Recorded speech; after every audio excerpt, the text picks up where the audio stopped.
End game में जब Tony past में जाकर अपने डैड हावर्ड स्टार्क से मिला और हावर्ड ने उसे बताया कि उसकी वाइफ यानी टोनी की मदर प्रेग्नेंट है, ये सुनकर टोनी ऐसे कंफ्यूज हुआ जैसे कुछ बहुत बड़ी गड़बड़ हो। My wife's expecting and too much time at the office. Congratulations.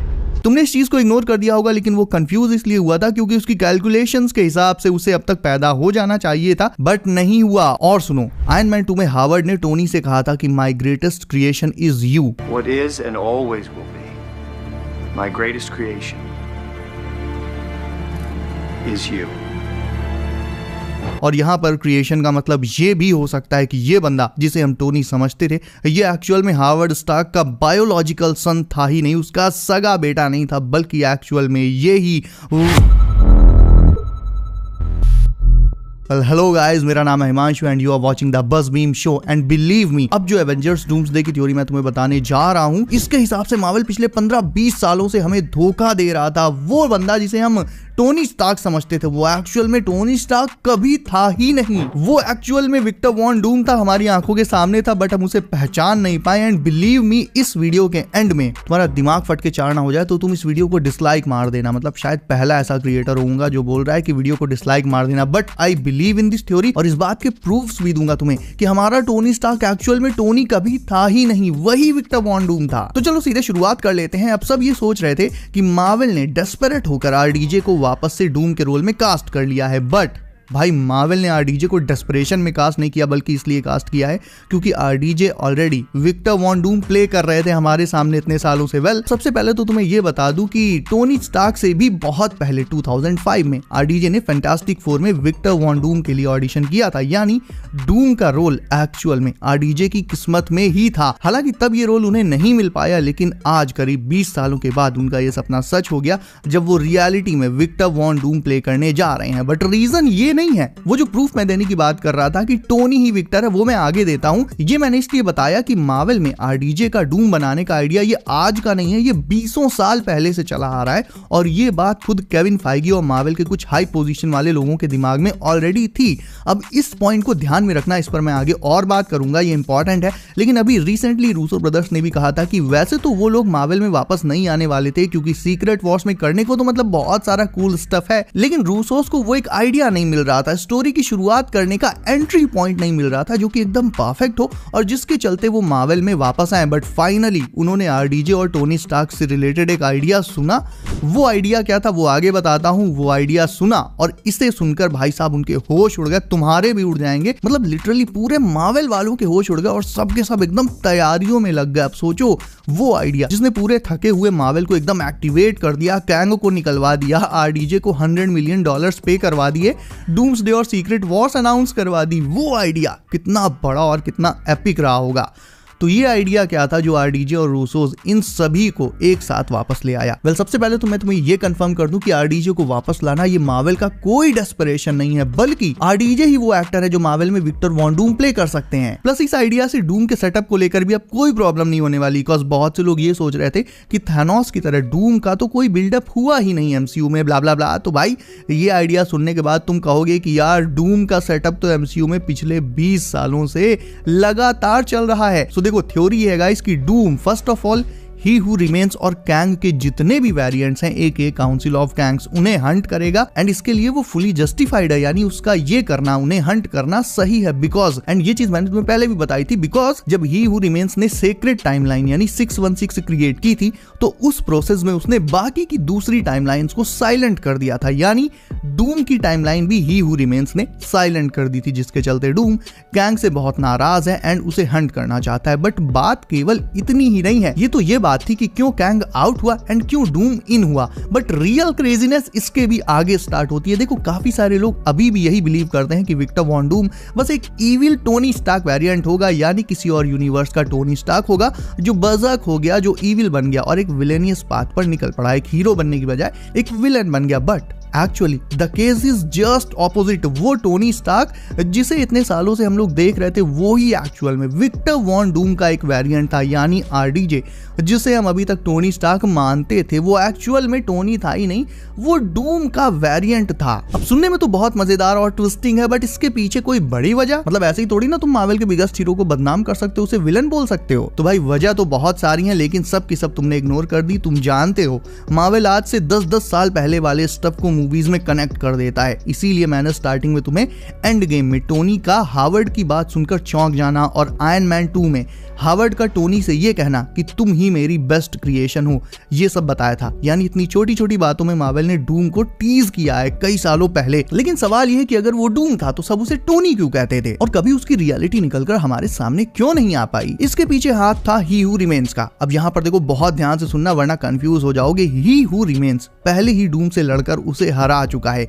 He who remains के मल्टीवर्सल वॉर खत्म करने से पहले आरडीजे का डूम वो अपने यूनिवर्स में नॉर्मली रहता था। उसने अपनी पूरी लाइफ अपने यूनिवर्स में स्पेंड करी, कई सारे वॉर्स लड़े, इवन ही हू रिमेन्स से भी वो लड़ा था लेकिन हार गया था। अगेन ये सब इवेंट्स ही हू रिमेन्स के मल्टीवर्सल वॉर खत्म करने से पहले हुए थे और फिर डूम को हराने के बाद ही हू रिमेन्स ने अलायत की पावर का यूज करके मल्टीवर्सल वॉर को खत्म कर दिया था, जैसा कि उसने एक्सप्लेन किया था। डूम को हराने के बाद ही हू रिमेन्स ने सिटाडेल, जिसकी लोकेशन बियॉन्ड टाइम आती है, वहां से सीक्रेट टाइमलाइन को क्रिएट करके बाकी की टाइमलाइंस को साइलेंट कर दिया, including Victor Von Doom's timeline as well. यानी जिस टाइमलाइन में विक्टर वॉन डूम बनकर एग्जिस्ट करता था वो टाइमलाइन ही हू रिमेन्स ने साइलेंट कर दी, या कह लो एक तरह से खत्म कर दी। और आगे जब उसने एक नई टाइमलाइन रिक्रिएट करी तो उसे फिर से डूम के खतरे का सामना ना करना पड़े, इसके लिए कैंग ने ये श्योर कर दिया कि डूम को स्टार्क्स यानी हावर्ड स्टार्क और उसकी वाइफ अडॉप्ट कर ले और उसे एक विलेन नहीं बल्कि इस न्यू टाइमलाइन में एक हीरो की तरह बड़ा करें। और आगे चलकर जब ये एक हीरो बन जाएगा तो जाहिर है फिर ये ही हू रिमेन्स के लिए खतरा नहीं बन पाएगा। यानी टोनी स्टार्क एक्चुअल में टोनी स्टार्क नहीं है, बट हमें वो टोनी स्टार्क लगता है और इसके पीछे हाथ था ही हू रिमेन्स का। और ये सब कुछ भाई पास्ट मार्वल मूवीज को देखते हुए फुल ऑन सेंस भी बनाता है। इवन इनसाइडर्स की तरफ से जो भी रिपोर्ट्स आ रही हैं सब इस थ्योरी में परफेक्टली फिट हो जाती हैं। ये थ्योरी ये एक्सप्लेन कर देती है कि क्यों सिर्फ आरडीजे ही डूम प्ले कर सकते हैं और क्यों आरडीजे का डूम अब इविल एवेंजर्स को लेकर वापस आ रहा है, क्योंकि ये सब कुछ कैंग ने जो डूम के साथ किया उसका बदला है, उसका ऑपोजिट है। खुद सोचो, कैंग ने डूम को विलन से एक हीरो बना दिया उसे स्टार्क्स को अडॉप्ट करवा के, और अब डूम सारे एवेंजर्स यानी हीरोज को असेंबल करके उन्हें हीरोज से विलन्स बना देगा, उन्हें मैनिपुलेट करके। और देखा जाए तो डूम की रियल आइडेंटिटी उससे छिपाना, उसे टोनी स्टार्क की एक झूठी जिंदगी जीने पर मजबूर करना,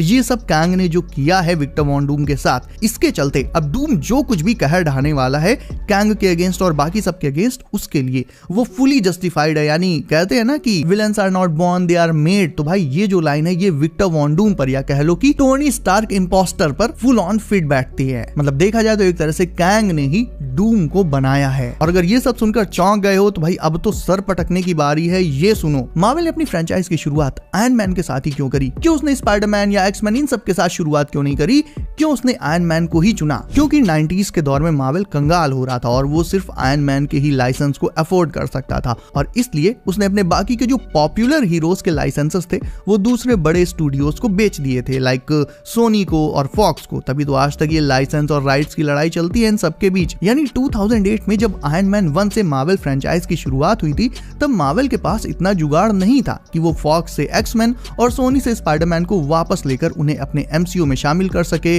और उनकी मूवीज बना सके।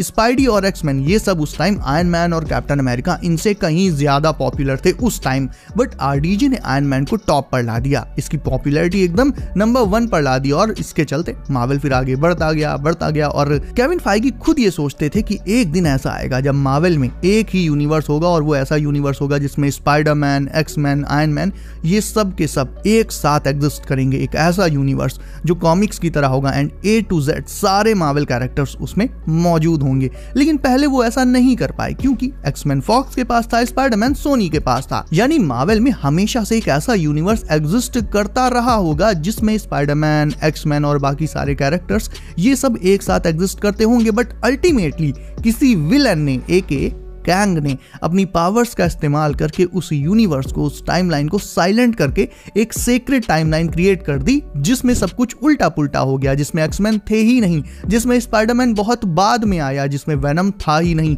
और जिसमें डूम टोनी स्टार्क था। अब शायद तुम मेरी बात समझ रहे होगे, यानी ये जो 616 है, जो सीक्रेट टाइमलाइन है, उसमें डूम ही हमारे सामने टोनी है, उसमें स्पाइडरमैन आया, बहुत बाद में आया, एक्समैन तो इसमें है ही नहीं, फॉक्स के जो एक्समैन है वो अर्थ 10005 में है, और ये सब कारस्तानी है किसकी? ही हू रिमेन्स की। उसने बाकी के यूनिवर्सेस को साइलेंट कर दिया, और पहले एक जो यूनिवर्स हुआ करता था मार्वल का ओरिजिनल यूनिवर्स, जिसमें X Men, Spiderman, Iron Man, Captain America, मतलब A to Z सारे के सारे हीरोज एग्जिस्ट करते थे, वो ऐसा यूनिवर्स एक्चुअल में था, लेकिन ही हू रिमेन्स ने इसे साइलेंट करके सीक्रेट टाइमलाइन फिर से एक तरह से रिक्रिएट कर दी। तो अब जो 616 हमारे सामने है, ये एक्चुअल में जैसा हमें इतने सालों से दिखता आ रहा है, हमेशा से ऐसा नहीं था। इसमें बहुत सारे चेंजेस थे, और अब तुम शायद ये भी समझ गए होगे कि क्यों मार्वल का रीबूट जरूरी है, और रीबूट के बाद जो हमें यूनिवर्स देखने को मिलेगा, मार्वल का नया यूनिवर्स, उसमें स्पाइडरमैन से लेकर एक्समैन और बाकी सारे के सारे mutants, fantastic four, iron Man, Captain America, सब के सब एक साथ एग्जिस्ट करेंगे। यानी ये जो सॉफ्ट रीबूट है, ये सीक्रेट वॉर्स में ही होगा। क्यों होगा एंड क्यों जरूरी है, ये तुम मेरी बात से अब शायद समझ गए होगे। यानी कैंग से लेकर डूम, एक्समैन, स्पाइडी, सारे के सारे कैरेक्टर्स इस थ्योरी में परफेक्टली कवर हो जाते हैं। और इतना ही नहीं, सीक्रेट वॉर्स के बाद जो रिबूट होगा वो बहुत ज्यादा एसेंशियल है, और उसके बाद हमें अपना वो ओरिजिनल मार्वल यूनिवर्स वापस मिल जाएगा, जिसे कैंग ने साइलेंट करके सीक्रेट टाइमलाइन क्रिएट करी थी। वो यूनिवर्स जिसमें mutant, Spiderman, venom, fantastic four और बाकी के हीरो सब के सब एक साथ को एग्जिस्ट करेंगे। यही है मार्वल रिबूट का मतलब, और इसी तरह से ये थ्योरी सब कुछ एक्सप्लेन कर देती है। ही हू रिमेन्स से लेकर लोकी से लेकर Tony Stark, who was doctor Doom in reality, था वो डूम ही, लेकिन उसे बड़ा किया गया स्टार्क की तरह। लेकिन ये थ्योरी अपने पीछे कई सवाल भी छोड़कर चली जाती है, जिसमें सबसे बड़ा क्वेश्चन ये है कि अगर टोनी स्टार्क डूम है एक्चुअल में, देन फिर एक्चुअल टोनी स्टार्क कहाँ है, और वो क्या चीज है जो इस डूम को टोनी स्टार्क बनाती है? मतलब क्या जिसे हम सालों से टोनी मानकर पसंद कर रहे हैं, उसे बस ऐसे ही एक सेकंड में डूम मान ले क्या, एक थ्योरी सुनकर? ये क्वेश्चन तुम्हारे मन में डेफिनेटली आया होगा, एंड बिल्कुल वैलिड क्वेश्चन है। तो देखो, रूसो ब्रोस ने ये साफ कहा था एक इंटरव्यू में कि डूम्सडे और सीक्रेट वॉर्स की कहानी फैंस को चैलेंज करेगी। तो आई थिंक यही वो चैलेंज होगा जब कहानी हमें ये बताएगी कि जिसे तुम अपना फेवरेट स्टार्क मानते हो, 20 सालों से जिसकी हर एंट्री पर ताली बजाते हो, वो एक्चुअल में वो है ही नहीं जो तुम उसे समझ रहे हो। सो या, it will be a big challenge for us the fans, but still जो मोमेंट्स हमें मिले हैं टोनी स्टार्क के साथ, जिनमें हम स्टार्क को स्टार्क समझते थे, वो मोमेंट्स हमसे कोई नहीं छीन सकता यार। अब बस उसे चेंज किया जा रहा है, क्योंकि मार्वल हिस्ट्री का, या आई थिंक पूरी की पूरी वर्ल्ड मूवी हिस्ट्री का सबसे बड़ा ट्विस्ट अब मार्वल एक्चुअल में पुल ऑफ करने वाला है, and all will be shocked as fuck. Like जिन्होंने मेरी ये वीडियो देख ली, या समहाउ जिन्होंने ये थ्योरी कहीं और से जिन्हें मतलब पता चल गई, वो तो एक बार को चलो प्रिपेयर होकर जाएंगे, बट जिन फैंस को नहीं पता, जो कि एक बहुत बड़ा नंबर है, वो सब के सब तो शॉक्ड रह जाएंगे ना। और जो कैजुअल मार्वल फैंस हैं, जो इतना डीपली घुसकर हर चीज को नहीं जानते हैं, वो भी डेफिनेटली बहुत ज्यादा शॉक्ड रह जाएंगे। तो आई थिंक यही वो चैलेंज है जो हमें डूम्सडे और सीक्रेट वॉर्स से मिलने वाला है। और वापस आते हैं स्टार्क पर, तो मुझे ये लगता है कि जब हावर्ड स्टार्क की वाइफ प्रेग्नेंट थी, तो उस टाइम कुछ गड़बड़ हुई होगी, and may be real Tony Stark की डेथ वॉम्ब में ही हो गई होगी। लेकिन क्योंकि हावर्ड को अपनी लेगेसी, अपना नाम, अपना बिजनेस, ये सब आगे बढ़ाना था, तो दुनिया से छिपाकर उसने विक्टर वॉन डूम को कहीं से अडॉप्ट कर लिया, और उसे टोनी का नाम देकर एक स्टार्क की तरह, हीरो की तरह रेस किया, जो कि अगेन ही हू रिमेन्स का प्लान था। हावर्ड स्टार्क और उसकी वाइफ को नहीं पता था कि वो एक्चुअल में डूम है, और उसकी आइडेंटिटी एक्चुअल में एक विलन वाली है। उन्हें इतना पता था कि उन्होंने एक बच्चा अडॉप्ट किया और उसे एक स्टार्क की तरह और एक हीरो की तरह रेस किया। और भले ही विक्टर टोनी स्टार्क बनकर बड़ा हुआ हो, भले ही उसके अंदर हावर्ड स्टार्क का डीएनए ना हो, बट हावर्ड के उसूलों पर चलकर जैसे वो एक रियल हीरो की तरह आगे बढ़ा, लाइफ में सब कुछ हासिल किया, और सब कुछ होने के बावजूद भी एंड गेम में जब सैक्रिफाइस करने की बारी आई, तो बंदा अगर चाहता तो इस पॉइंट पर एक बहुत डार्क टर्न ले सकता था कि मैं ही क्यों हर बार कुर्बानी दूं, मेरी भी बेटी है, मेरी भी वाइफ है, मेरी लाइफ फाइनली फुलफिल्ड है,